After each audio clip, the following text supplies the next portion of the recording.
Eso queremos, por eso especies se llama equipo, ¿sí? Porque la idea es trabajar en equipo, un poco lo que decía el doctor, romper este paradigma, porque según Kuhn el cambio de paradigma es que cuando uno conoce mucho sobre algo, empieza a poner en crisis el sistema, y ahí es donde tenemos que adaptarnos a estos cambios, y creo que la medicina es reconocer estas raíces, eh, por supuesto el estudio y la ciencia, pero también el trabajo en equipo y apoyarnos entre todos, que yo creo que, bueno, lo ha demostrado el equipo de fútbol, así que lo debemos demostrar nosotros en la medicina, y bueno, con estos referentes no podemos perder el gol, así que muchísimas gracias por la presentación del libro.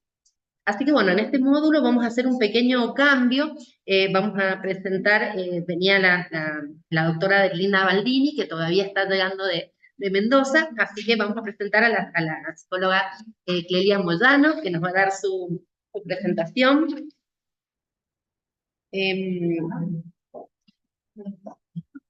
Clelia trabaja en psicología social y clínica, se enfoca en procesos de interacción, experiencia de grupos, sistemas, instituciones y organización social. Su experiencia laboral es psicóloga en empresas vitivinícolas, mineras, educativas y en salud. Tiene amplia experiencia en trabajos con adultos y parejas con enfoque mayoritariamente sistémico.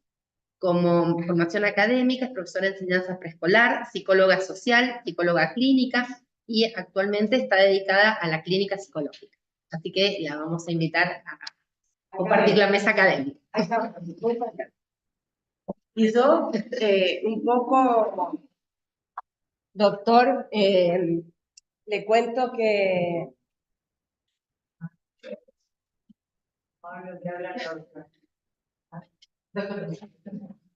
Un poco, doctor, le cuento que los psicólogos estamos aprendiendo también a integrar esto, a integrarnos en lo que la medicina lleva años, pero nosotros también intentamos acercarnos de alguna manera a él. A mí me pareció preciosa las propuestas de las temáticas, en donde se abría una gama de posibilidades desde la biopsiconeuroinmunoendocrinología, y en donde intentamos mirar desde una forma más integrativa a este ser humano. Entonces me encantó esta temática de quiénes somos y cómo contar quiénes somos sin explicar cómo funcionamos. ¿Dónde estaría el...? Ahí para avanzar. Este. Aquí. Ahí.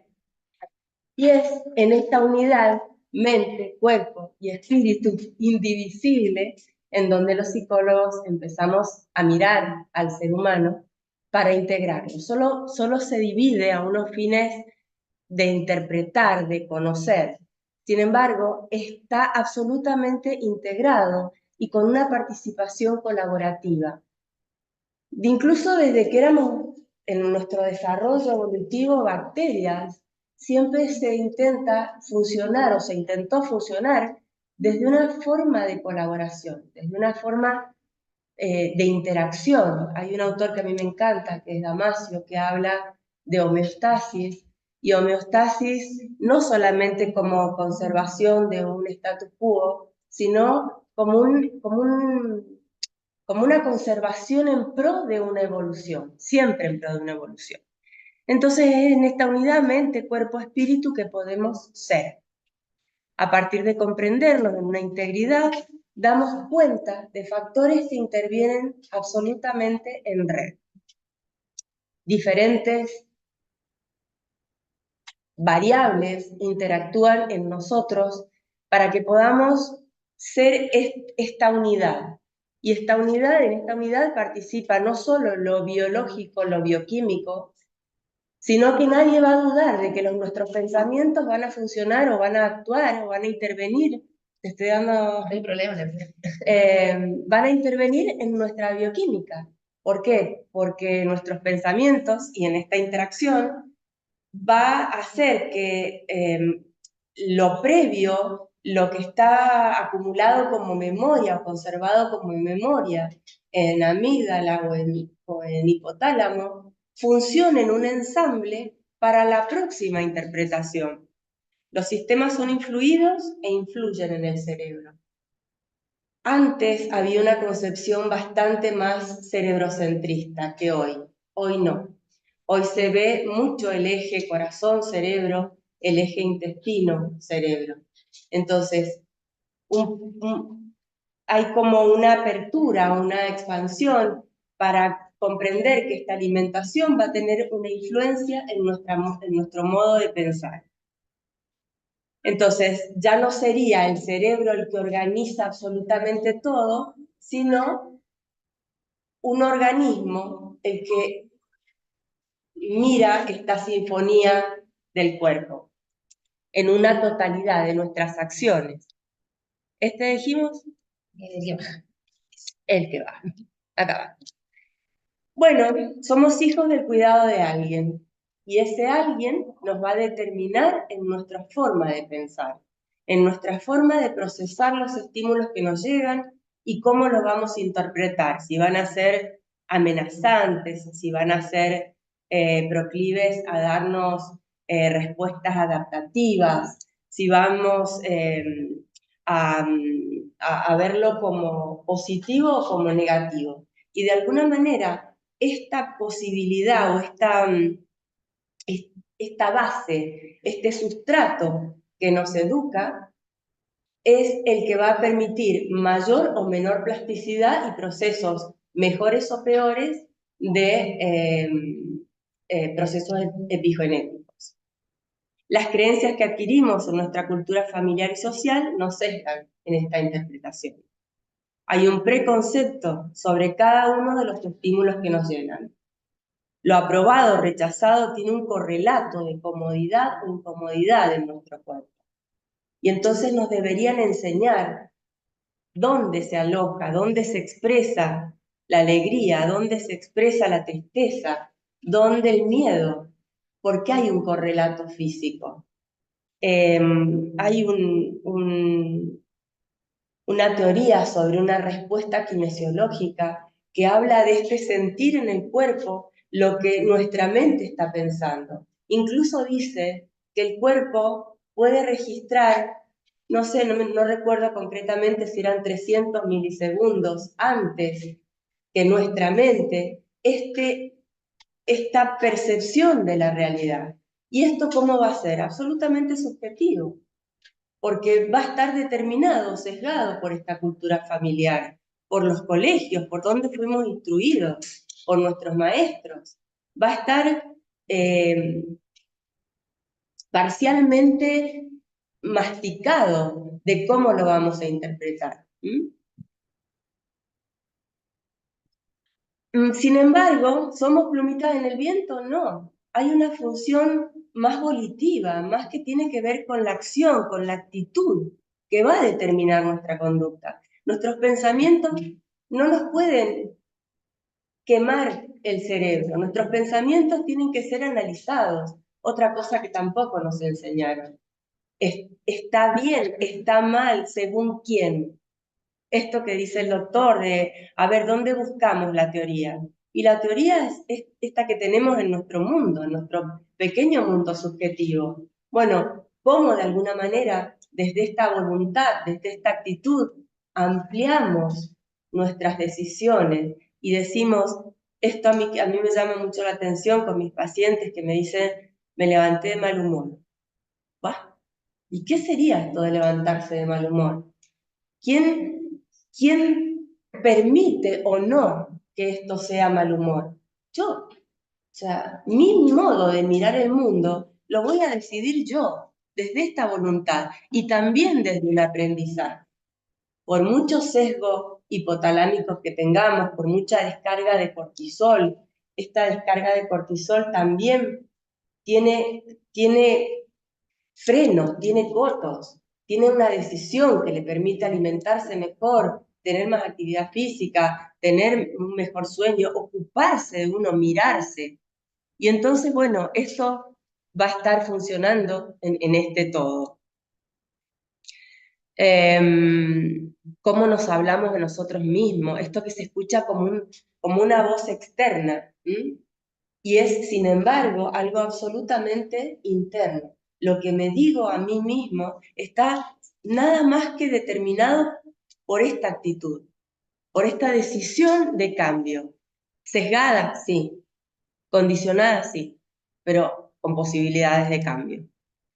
Bueno, esta confianza que tenemos en nuestros recursos también va a determinar mayor o menor distrés o estrés, mayor o menor modulación del cortisol. ¿Somos solo emociones? Bueno, no.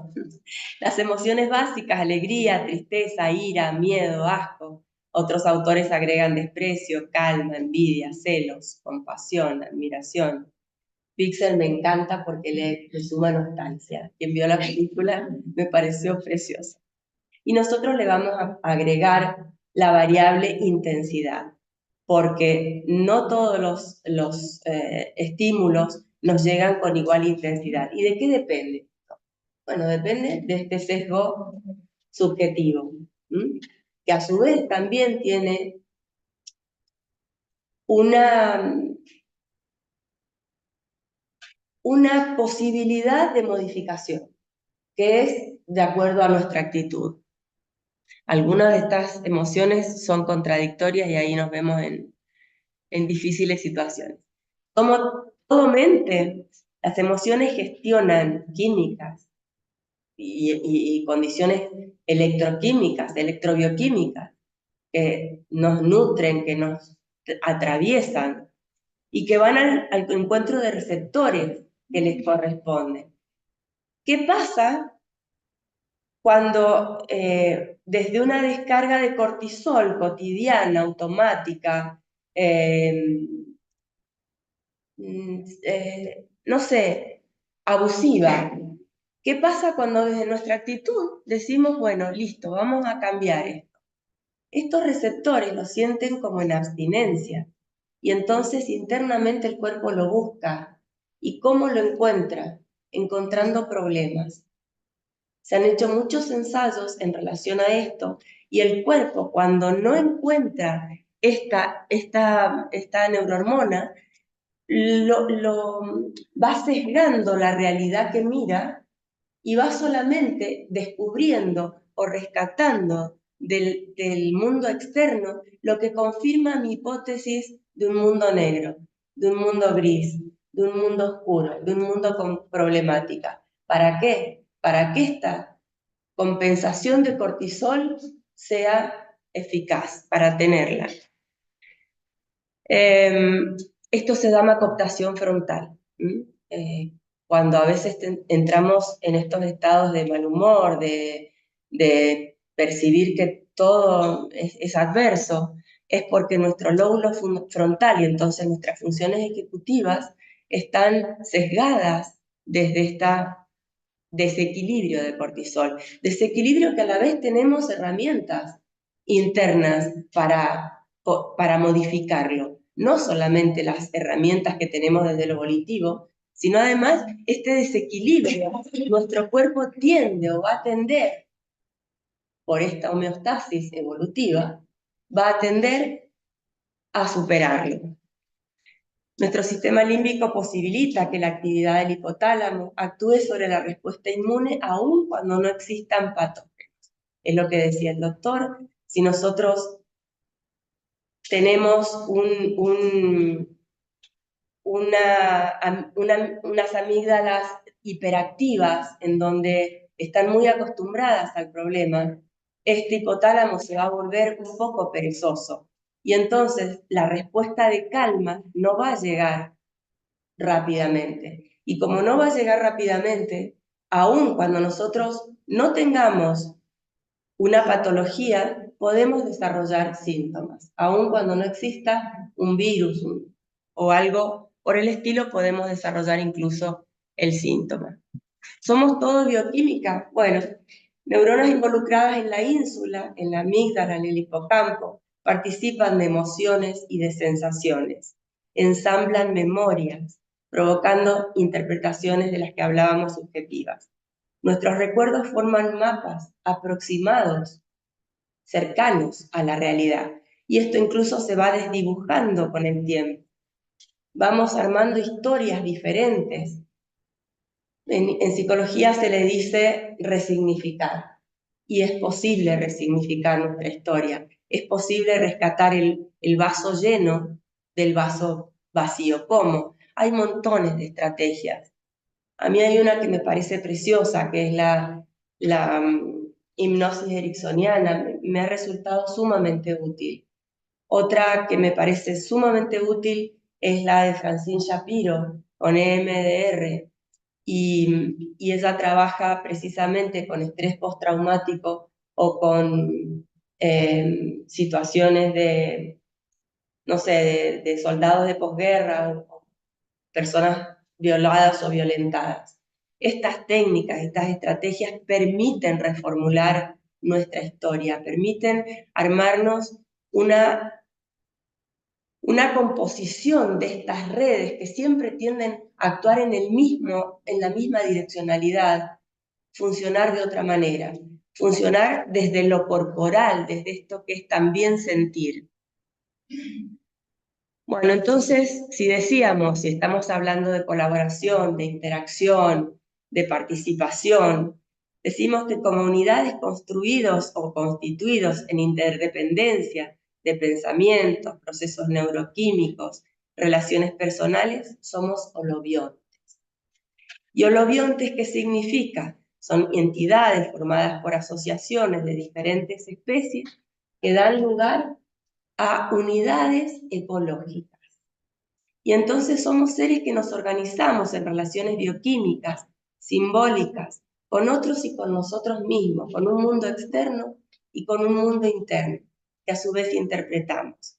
Somos humanos, sapiens sapiens, con inteligencia y con voluntad. ¿Qué podemos hacer para bajar este cortisol, para modular este cortisol, para tener más recapturación de serotonina? Cultivar relaciones de amistad, salir de la rutina, tener objetivos a corto plazo y a mediano plazo.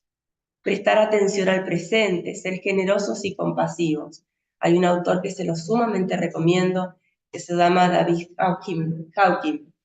Y Hawkins hace un mapa de las emociones y la vibración medible en Hertz. Un vanguardista, realmente. Cómo vibramos y qué atraemos a partir de esa vibración.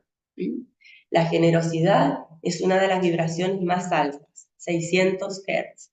El miedo y la vergüenza miden 40. Imagínense un violín con material, no sé, pongamos esquirlas metálicas y una cuerda de violín. Cómo vibra en Hertz, va a mover, va a armar un dibujo, un mandala se llama.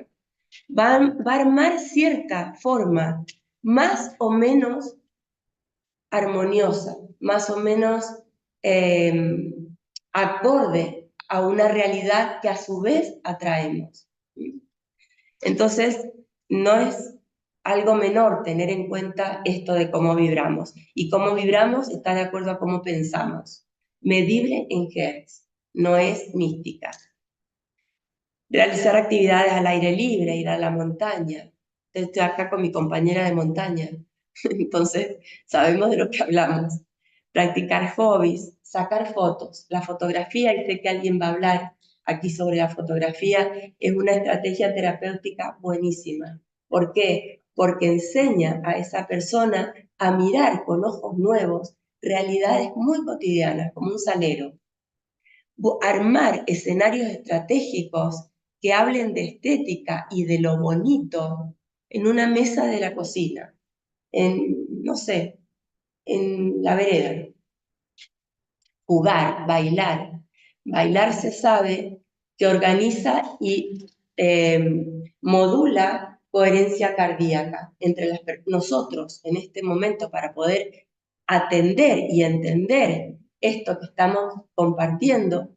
Tenemos necesariamente que poner en orden y en armonía nuestros corazones. En las cárceles, las mujeres, en las cárceles femeninas, las mujeres menstruan más o menos en el mismo, exactamente, en el mismo ritmo. Y esto de nuestros corazones me parece precioso. Me parecen descubrimientos que son vanguardistas y que además hablan no solamente del estrés, que estamos muy acostumbrados al estrés, que se nos ha hecho automático. Hablan de la posibilidad de salir de eso, de tener un mundo más bonito, mejor, más armonioso y más creativo. Escuchar música, ser agradecidos, reconocer nuestras emociones en el cuerpo, amar, meditar, meditar, meditar, meditar y recontra meditar. ¿Estamos en tiempo? Sí, sí, estamos bien. Meditar tiene dos componentes que me parecen básicos. En primer lugar, ordenamos nuestra voluntad a algo que es el aquí y ahora. Y esto es una disciplina que se organiza, que se practica, que se ejercita. La segunda es que nos conecta con una esencia de ser que a mi modo de ver es superior a mí. Y que de muchas maneras me permite crear más, tener mejor las funciones ejecutivas, optimizarlas. De muchas maneras, lo he comprobado empíricamente en mí misma y en personas que lo ejecutan. Como base para meditar es concentrarnos en algo. No es solamente ponernos en flor de loto y, no sé, vaciarnos. No, es ir y volver, es una danza.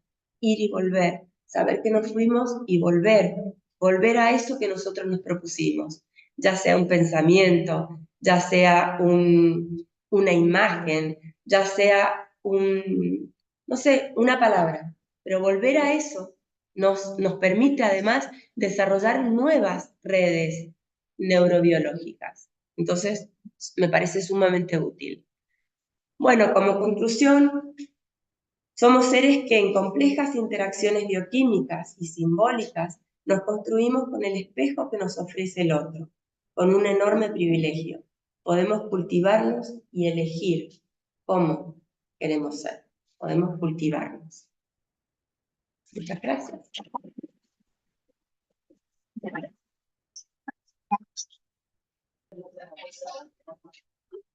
Bueno, yo le quería hacer una pregunta a la licenciada Kela. Kela, a Kela que me parece importante.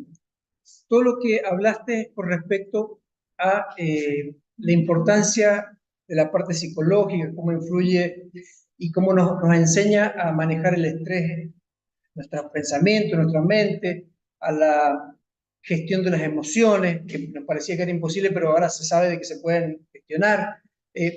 ¿Eso no te parece a vos, desde el punto de vista profesional, de que debería ser una materia de la escuela primaria con respecto a toda esta educación que nos ha brindado hoy a vos acá? Me parece absolutamente imprescindible, pero además yo recuerdo que Constanza hablaba de una educación en otro de los encuentros EFSI sobre la importancia del hoy. ¿Qué hacemos hoy? Porque no nos lo dieron en la escuela. Entonces, ¿nos quedamos de brazos cruzados? No. Tentémonos, enseñémosle a nuestros hijos, hagamos campañas como se hizo con el alcohol o con el tabaco, hagamos campañas publicitarias en donde se nos explique qué hacemos con nuestras emociones, qué hacemos cuando nos da una bronca que no podemos aguantar, porque ¿saben qué? Los orientales ya esto lo habían visto hace mucho, y hay aspectos como mudras, que es concretamente, que calma la violencia. Las emociones duran entre 80 y 120 segundos.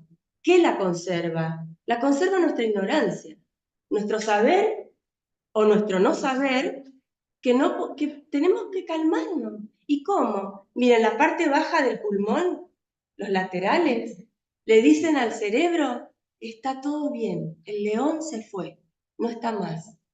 Entonces, a medida que nosotros sacamos la respiración de la parte alta, nosotros le estamos mandando el mensaje al cerebro, estamos bien. Y el cerebro manda neurotransmisores que participan en ese bienestar, que van a estar coherentes con ese bienestar.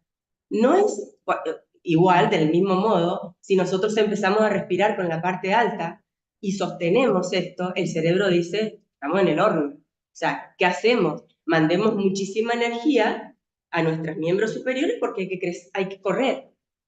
Entonces, sí, Alberto, me parece indispensable.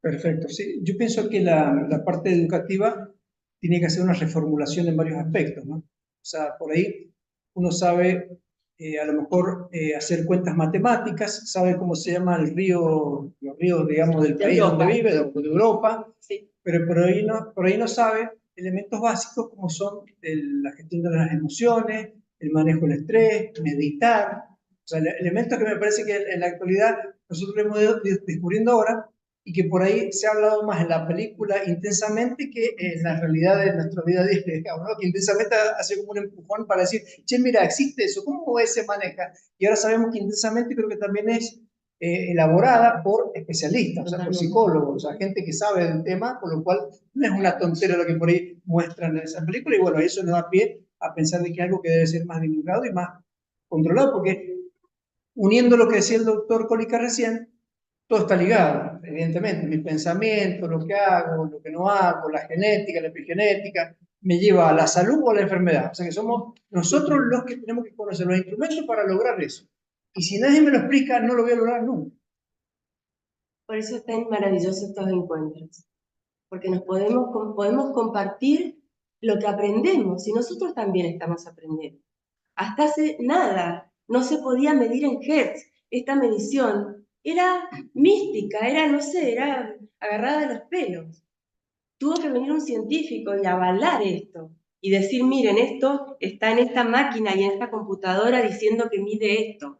Y cuando se ponen, supónganse, cosas que yo me digo, soy inútil, o sale en la computadora un X monto de Hertz. Pero si ese soy inútil me lo dice otro, se encienden exactamente las mismas áreas cerebrales como si me arrancaran una muela. Entonces, estas áreas de dolor o gratificación, ¿quién nos la enseñó? Hago un comentario, voy a leer un poquito el chat. O sea, nos han mandado muchos mensajes al chat. Felicitaciones al doctor Cólica, que es un capo. El doctor de San Rafael, Fabián, le manda muchos saludos. Pero bueno, acá Cecilia Schwartz, que es justamente de Córdoba también, dice, el sistema Yomu para yoga, discúlpeme que se me escapó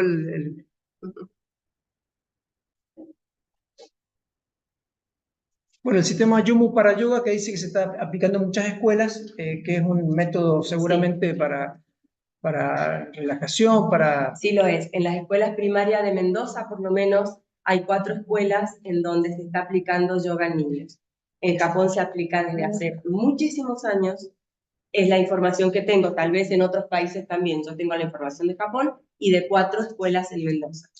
Una de ellas está en San Rafael. Perfecto. Acá está. Bueno, y otras son salutaciones, y bueno, que sí, que la educación emocional en el momento presente, las técnicas de respiración en las escuelas sería la mejor enseñanza para niños, dice otro participante. Acá está, el Yomu para yoga en niños en escuelas. Estamos intentando introducir la herramienta antiestrés como vacuna en nuestros niños, enseñando a respirar y gestionar estrés y emociones. En una escuela eso se está haciendo, pero quizás por cuestiones de voluntades particulares, pero no como políticas de Estado, que a lo mejor debería venir de una política de Estado de los... Toda la situación ha sido como más englobado en lo que le pasa a la gente adulta. Y que los niños están ajenos, iban a una situación así. Esto es un problema de grandes, o sea, ¿por qué? Porque el grande a lo mejor tiene el tema laboral, social, etc. Hoy en día hay niños estresados con ataque de pánico, que no saben manejar todas las emociones. El tema de el gran aumento del número de suicidios, o sea, eso es un detonador. Entonces, eso nos tiene que llevar a decir, bueno, algo está pasando con un chico. No es algo de grande, sino que ya invade la infancia. Sí, la neurociencia nos ha enseñado, digo, el doctor Cólica acá nos va a corroborar, pero que el estrés se puede tener desde el momento de la concepción hasta que nos morimos, ¿no? Es un fenómeno de reacción que puede pasar en cualquier parte, y el momento de la concepción, que sería el momento intraútero, es tan importante para que la mamá, digamos, maneje sus emociones y toda esa situación. Bueno, no sé si el doctor quiere opinar sobre el tema de eso del estrés a todas las edades existe. Una cosa que quería decir, les recomiendo buscar un bien, por ejemplo, de Candace Pear. Se llama Moléculas de Emoción. Pero, digamos, el primero que se escribió sobre cómo la emoción se transforma. Candace fue formó parte, en realidad fue la verdadera descubridora de los receptores opiáceos en el cerebro,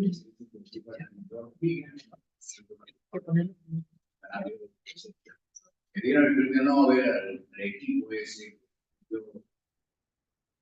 receptores opiáceos, tuvieron el nombre de jefe. Eso trajo una especie de escándalo a nivel científico.